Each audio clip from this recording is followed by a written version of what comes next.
Өнөөдөр томьёо олох бодлого дээр жишээ ажиллаж үзье. Мигмарсран багш нана.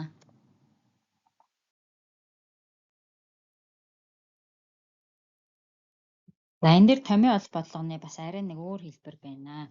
За өгүүлбэрээ харъя. Энэ бас их сонирхолтой. За 556 г хөхөр хүчлийн төмрийн талас давсыг халаахад 304 г усгүй давс үүсчээ гэсэн мэт. За дээрх талас давсны томьёог олоо гэсэн мэт. За бодлого тасгалаар зөвлөгөө авах бол 98133311 дугаарт хандаж болно. За юуны өмнө нь штэ өмнө нь томьёо олох бодлогон дээр тухайн молекул дахь элемент тус бүрийн массыг тодорхойлж байсан тий. За энэ дээр бол тийх шаардлагагүй. За энэ хүн молекул дотор төмрийн сульфат байна гэдэг нь өгүүлбэрээс харагдчихэв. Хөхөр хүчлийн төмөр гэдэг нь 2 валенттай төмрийн сульфатын давс.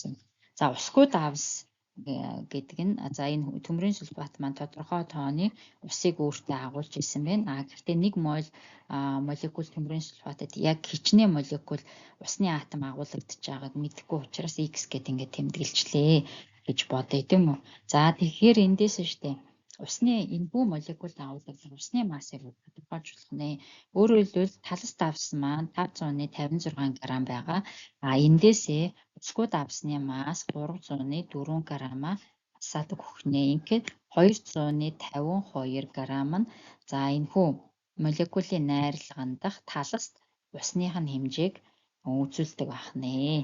За одоо тэгвэл штэ хэдүүлээ мөн томьёо олох бодлогын дагуу за феррум 2 SO4-ийн 4 ингээд бүхлээрээ хідэн молекул байхад усны хідэн молекул байсан бэ гэдэг энэ харьцааг олно л гэсэн үг.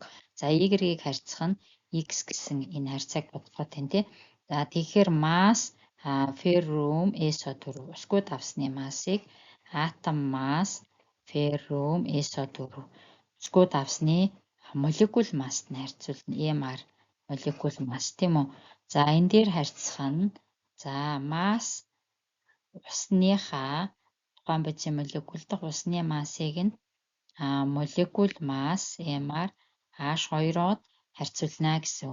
За тэгвэл феррум SO4-ийн молийн массыг олъё. Энэ хэрэгтэй шүү дээ.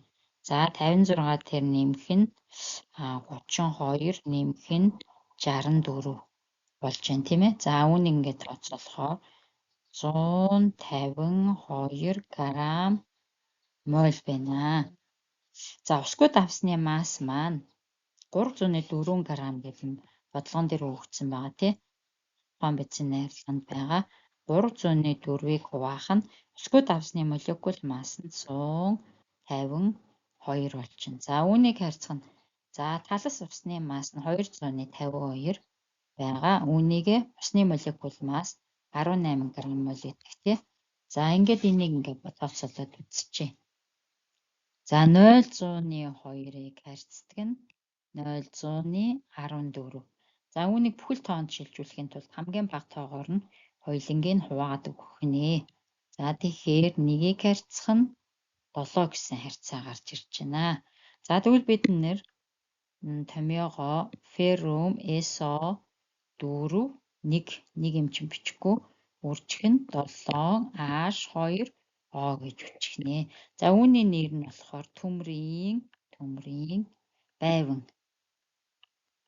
байван гэдэг байгаа. За төмрийн байвангийн молекулаас харахад төмрийн сульфатын нэг молекулд усны 7 молекул холбогдсон энэ таласт гидрат үүсгэсэн болох нь харагдаж байна. Анхаарал хандуулсанд баярлалаа.